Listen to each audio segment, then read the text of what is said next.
इन दिनों बाज़ार में जो माहौल चल रहा है उसमें ये अनुमान लगाना तो अभी फ़िलहाल मुश्किल लग रहा है कि कैसी बाज़ार की चाल रहेगी, लेकिन कुछ कंपनियां हैं जो कुछ हद तक उनमें अनुमान लगाया जा सकता है क्योंकि उनमें खबरें आई हैं। इन्हीं खबरों को लेकर हम आए हैं इस वीडियो में। पहले नंबर पर बात करते हैं सॉपर स्टॉक की। कंपनी ने अपने क्वार्टरली नतीजे जारी किए हैं। कंपनी की नेट प्रॉफिट ठीक ठाक बढ़ते हुए देखने को मिली है। 2 करोड़ कंपनी की नेट प्रॉफिट रही है, जो कि पिछले साल के इसी क्वार्टर में 16 करोड़ के नुकसान में रही थी। हालांकि रेवेन्यू कंपनी का 13% से ज़्यादा बढ़ा है, 1209 करोड़ दर्ज किया गया है। एबिडा भी 8.5% बढ़ते हुए देखने को मिला है, लेकिन एबिडा मार्जिन घटा है, 16% से घटकर 15.2% आ गया है। वहीं अगर हम बात करें अवांस फाइनेंस लिमिटेड के बारे में, तो इसने भी अपने क्वार्टरली नतीजे जारी किए हैं। नेट प्रॉफिट 18% बढ़कर 182 करोड़ आया है। नेट इंटरेस्ट इनकम 18.8% बढ़कर 441 करोड़ रहा है। AUM 15% बढ़कर 23 करोड़ पहुंचा है और नेट इंटरेस्ट मार्जिन जो है ये 44 बेसिस पॉइंट बढ़कर 8.45% हो गया है। तो ये ग्रोथ जो बेहतर रही है, ये मार्जिन और ऑपरेटिंग मोमेंटम के चलते इस कंपनी में ये ग्रोथ देखने को मिली है। वहीं HDFC बैंक में खबर आ रही है कि बॉम्बे हाई कोर्ट ने HDFC बैंक के MD और CEO शशिधर जगदीशन के खिलाफ FIR को रद्द कर दिया है। यह मामला लीलावती कीर्तिलाल मेहता मेडिकल ट्रस्ट की रिश्वत शिकायत से जुड़ा था, जो मुंबई के लीलावती अस्पताल का संचालन करता है। PNC इंफ्राटेक लिमिटेड ने बताया है कि NHI के साथ विवाद सुलझाते हुए उसने 234 करोड़ 72 लाख का सेटलमेंट ऑफर एक्सेप्ट कर लिया है, जो आगरा बाईपास प्रोजेक्ट से जुड़े एक आर्बिट्रेशन केस से जुड़ा है। इससे पहले मई 2025 में कंपनी के पक्ष में 485 करोड़ 27 लाख का आर्बिट्रेशन अवार्ड आया था, जो इसी EPC प्रोजेक्ट से जुड़ा हुआ था। वोडाफोन आइडिया में एक बड़ा अपडेट देखने को मिल रहा है कि कुमार मंगलम बिरला को 5 मई 2026 से वोडाफोन आइडिया का नॉन एग्जीक्यूटिव चेयरमैन बना दिया गया है। यह फैसला लीडरशिप में बदलाव के तहत लिया गया है। रविंदर ठक्कर ने चेयरमैन पद छोड़ दिया है, अब वह नॉन एग्जीक्यूटिव डायरेक्टर और वाइस चेयरमैन रहेंगे। IT कंपनी कोफोर्ज ने भी अपने नतीजे जारी किए हैं। नेट प्रॉफिट 144% बढ़कर 612 करोड़ रहा है, जो पिछले साल 261 करोड़ रहा था। रेवेन्यू 30% बढ़कर 4450 करोड़ हुआ है। एबिडा 56% बढ़कर 916 करोड़ पहुंचा है और मार्जिन 16.6% रहा है। कंपनी ने सभी मोर्चों पर अनुमान से बेहतर प्रदर्शन किया है। ही अपने क्वार्टरली नतीजे जारी किए हैं। मिलाजुला असर रहा है। रेवेन्यू ग्रोथ देखने को मिली है, लेकिन जो अनुमान थी बाज़ार की उसके मुकाबले कमज़ोर कंपनी का नतीजे रहे हैं। SRF ने भी अपने नतीजे जारी किए हैं। 10% से ज़्यादा ईयर ऑन ईयर कंपनी का नेट प्रॉफिट बढ़कर 582 करोड़ आ गया है, जो पिछले साल 526 करोड़ रहा था। रेवेन्यू 7% बढ़कर 4615 करोड़ रुपए पहुंच गया है। यूको बैंक में अपडेट यह है कि कंपनी को GST मामले में एक बड़ा राहत मिलते हुए देखने को मिली है। इसको एक बड़ी राहत मिली है GST विवाद मामले में।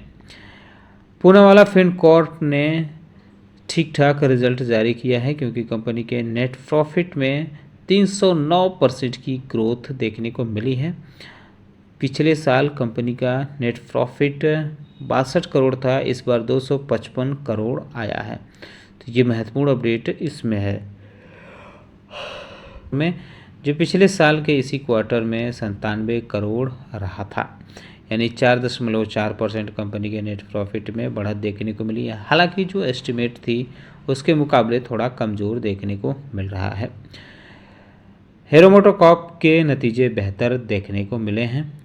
मजबूत नतीजे देखने को मिली है और एस्टिमेट जो था बाज़ार का उसके मुकाबले भी अच्छा देखने को मिला है, जो भी टर्म हैं उन पे कंपनी के नतीजे अच्छे देखने को मिली हैं। वॉल्यूम ग्रोथ और इम्प्रूविंग प्रोडक्ट में दोनों की महत्वपूर्ण भूमिका रही है कंपनी के रिजल्ट में। जम्मू कश्मीर बैंक ने 36.5% year on year net profit में ग्रोथ दिखाई है। 798 करोड़ कंपनी ने नेट प्रॉफिट दर्ज किया है। नेट इंटरेस्ट इनकम 0.5% बढ़ा है, 1487 करोड़ पहुंच गया है। स्पंदना स्फूर्ति फाइनेंशियल लिमिटेड ने अपने नतीजे जारी किए हैं। एक तेज टर्न अराउंड देखने को मिला है कंपनी के नतीजों में। नेट प्रॉफिट जो लॉस में थी पिछले बार कंपनी 434 करोड़ के, इस बार कंपनी 527 करोड़ के प्रॉफिट में आ गई है। केईसी इंटरनेशनल को एक बड़ा ऑर्डर मिला है, 1002 करोड़ रुपए का ऑर्डर मिला है। ये मल्टीपल बिजनेस सेगमेंट में मिलते हुए देखने को मिला है। रेमंड ने अपने क्वार्टरली नतीजे जारी किए हैं। 161 करोड़ कंपनी ने नेट प्रॉफिट दर्ज किया है, जो पिछले क्वार्टर में 67 करोड़ कंपनी का नेट प्रॉफिट रहा था। जेएसडब्ल्यू एनर्जी को सुप्रीम कोर्ट से एक बड़ी राहत मिली है। सुप्रीम कोर्ट ने Maharashtra state electric distribution company को ऑर्डर दिया है कि वो 250 करोड़ इंतरिम पेमेंट करें कंपनी को। तो ये जो डिस्प्यूट था, टैरिफ से रिलेटेड डिस्प्यूट था, इसमें एक बड़ी राहत जेएसडब्ल्यू एनर्जी को मिलते हुए देखने को मिल रही है। यूनाइटेड स्पिरिट ने अपने नतीजे जारी किए हैं। 307 करोड़ कंपनी का कंसोलिडेटेड सेल्स वैल्यू बढ़ा है, 3054 करोड़ रहा है। वहीं अगर पूरे साल का ये देखें एनएसपी तो 7.7% बढ़ते हुए देखने को मिला है, 12,437 करोड़ देखने को रहा है। कुछ पॉपुलर सेगमेंट की हम बात करें तो पॉपुलर सेगमेंट के मार्जिन डिक्लाइन देखने को मिली है। FY26 एनएसवी में 1118 करोड़ देखने को मिला है, 0.3% ड्रॉप हुआ है। ओवरऑल स्टैंड अलोन जो एनएसवी कंपनी की रही है वो 12,448 करोड़ रहा है। इसमें 7.6% की बढ़ोतरी देखने को मिली है। लॉयड्स मेटल एनर्जी में भी अपडेट देखने को मिल रहा है। कंपनी ने बताया है कि 1420 करोड़ कंपनी ने नेट प्रॉफिट दर्ज किया है। बेहतरीन देखने को मिल रहा है उछाल इसमें, क्योंकि पिछले साल के इसी क्वार्टर में 202 करोड़ कंपनी ने नेट प्रॉफिट दर्ज किया था। कंपनी का रेवेन्यू 6020 करोड़ आया है, जो 1193 करोड़ पिछले साल के मुकाबले काफ़ी मजबूत है। तो जो कंपनी में ग्रोथ देखने को मिली है टॉप लाइन परफॉर्मेंस की वजह से, ये ग्रोथ नज़र आ रही है। जेन टेक्नोलॉजी लिमिटेड के बारे में बात करते हैं तो कंपनी ने भारत का पहला AI powered integrated anti drone system launch कर दिया है। तो ये ड्रोन के सेक्टर में जेन टेक्नोलॉजी की एक बड़ी उपलब्धि देखने को मिल रही है। बियर बनाने वाली कंपनी यूनाइटेड बेवरेज लिमिटेड के बारे में बात करें तो कंपनी ने अपने नतीजे जारी किए हैं। 101 करोड़ कंपनी ने नेट प्रॉफिट दर्ज किया है, जो पिछली बार 97 करोड़ रहा था, यानी 4.4% कंपनी के नेट प्रॉफिट में बढ़त देखने को मिल रही है। ग्रासिम इंडस्ट्रीज लिमिटेड के बारे में बात करते हैं तो आदित्य बिरला ग्रुप की इस कंपनी को एक बड़ी रिलीफ मिलते हुए देखने को मिल रही है। NCLAT यानी national company law appellate tribunal के तरफ से उसने कंपटीशन कमीशन ऑफ इंडिया यानी CCI के जो ऑर्डर था 301 करोड़ का पेनल्टी लगाने का, उसको उसने निरस्त करते हुए दोबारा सुनवाई के लिए ऑर्डर दिया है NCLAT ने।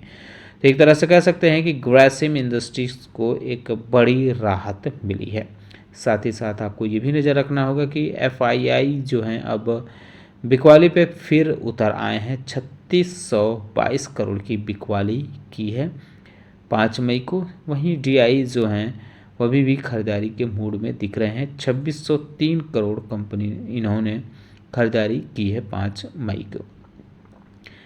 सेशन के दौरान जो है ठीक ठाक ये खरीदारी या बिकवाली की जो खबरें देखने को मिली ये काफ़ी महत्वपूर्ण रही हैं। वहीं रेलवे सेक्टर के लिए एक बड़ी खबर देखने को मिल रही है कि कैबिनेट कमेटी ने इकोनॉमिक अफेयर, जो कैबिनेट कमेटी है इकोनॉमिक अफेयर के लिए, उसके chairman prime minister Narendra Modi हैं। अब इस कमेटी ने अप्रूवल दिया है 3 major railway multi track project को। ये 23,437 करोड़ का प्रोजेक्ट, तीनों प्रोजेक्ट हैं। तो इससे कहीं न कहीं रेलवे कंपनियां फोकस में रह सकती हैं, क्योंकि ये प्रोजेक्ट इन्हीं कंपनियों को पूरा करना है। इसमें आप देख सकते हैं इंडियन रेलवे फाइनेंस कॉरपोरेशन, यह कंपनी रेलवे प्रोजेक्ट के लिए फंडिंग यानी पैसा उपलब्ध कराती है। इसमें सरकार की हिस्सेदारी काफ़ी ज़्यादा है, इसलिए इसे स्थिर और भरोसेमंद माना जाता है। दूसरे नंबर पे होगी Indian railway catering tourism corporation, तो इस पर भी नज़र रख सकते हैं। हालांकि इसमें बहुत ज़्यादा इस प्रोजेक्ट में इसकी भूमिका नहीं रहेगी, लेकिन कहीं न कहीं इनडायरेक्टली इसको भी इसका लाभ मिलेगा। रेल विकास निगम यानी RVNL को भी नज़र रख सकते हैं। यह कंपनी इंफ्रास्ट्रक्चर जैसे ट्रैक, ब्रिज और अन्य प्रोजेक्ट पर काम करती है। कॉनकॉर यानी कंटेनर कॉरपोरेशन ऑफ इंडिया भी फोकस में रह सकती है, क्योंकि लॉजिस्टिक एंड कंटेनर ट्रांसपोर्ट यानी माल ढुलाई का काम करती हैं, यानी सामान को देश भर में एक जगह से दूसरी जगह पहुंचाती है। BEML भी फोकस में रह सकती है, क्योंकि यह company railway coach, metro train और भारी मशीन जैसे माइनिंग कंस्ट्रक्शन इक्विपमेंट बनाती है। एयरकॉन इंटरनेशनल भी फोकस में रह सकते हैं, क्योंकि यह रेलवे और अन्य इंफ्रास्ट्रक्चर प्रोजेक्ट के कंस्ट्रक्शन इंजीनियरिंग में एक विशेषज्ञ एजेंसी के तौर पर काम करती है, जिसके प्रोजेक्ट न सिर्फ भारत में बल्कि दूसरे देशों में भी देखने को मिलते हैं। टीटागढ़ रेल सिस्टम्स भी रहेगा और जुपिटर वैगन्स भी। ये कंपनियां रेलवे सेक्टर की प्रमुख निजी कंपनियां हैं, जो मालगाड़ी के वैगन यानी डिब्बे बनाने में टॉप प्लेयर मानी जाती हैं। इंडियन ऑयल, भारत गैस और HP पे भी नज़र रख सकते हैं, क्योंकि एक रिपोर्ट देखने को मिल रही है कि जो भारत में LPG की डिमांड है वो अप्रैल में कमी उसमें आई है। अमेरिकी, इजराइल और ईरान में जो संघर्ष जारी है और तनाव है, इससे LPG में जो सप्लाई है इसकी उस पर निगेटिव असर पड़ा है, जिससे भारत में रसोई और कमर्शियल सेक्टर पर इसका असर पड़ा है। अब सरकारी आंकड़ों के अनुसार LPG की खपत 16.16% कम हो गई, यानी 2.2 मिलियन टन रह गई है, जबकि पिछले साल इसी महीने में यह 2.62 मिलियन रही थी। Petroleum planning and analysis cell के डेटा के अनुसार मार्च में 2.379 मिलियन टन के मुकाबले भी अप्रैल की गैस बिक्री कमी आई है। सप्लाई कम होने के चलते सरकार को होटलों और इंडस्ट्रीज़ के लिए दी जाने वाली कमर्शियल सप्लाई में कटौती करनी पड़ी है, ताकि घरों में रसोई गैस की कमी न हो। तो इस वजह से ये कंपनियां भी फोकस में रह सकती हैं। आप इन पे चाहें तो नज़र रख सकते हैं। एक खबर देखने को मिल रही है कि जगुआर लैंड रोवर इंडिया ने ब्रिटेन में इंपोर्ट होने वाली अपनी सबसे premium SUV range rover SV की कीमत 75 लाख रुपए कम कर दी है, जिसके बाद अब इसकी एक्स शोरूम कीमत 3.5 करोड़ रुपए हो गई है। पहले इसकी कीमत 4.25 करोड़ रुपए थी। तो ये बड़ी देख सकते हैं कि बड़ा फैसला कंपनी की तरफ से देखने को मिला है, तो आप इस पे भी नज़र रख सकते हैं। हमने ASM लिस्ट, ESM लिस्ट और सर्किट लिमिट वाली भी वीडियो बनाई है, तो आप हमारे चैनल पर विजिट करके उसे भी देख सकते हैं। उम्मीद करता हूं कि आपको हमारा वीडियो पसंद आया होगा। कैसा लगा बताना ना भूलें। साथ ही साथ हमारे चैनल को सब्सक्राइब कर लें, बेल आइकन दबा लें। वीडियो देखने के लिए बहुत बहुत धन्यवाद।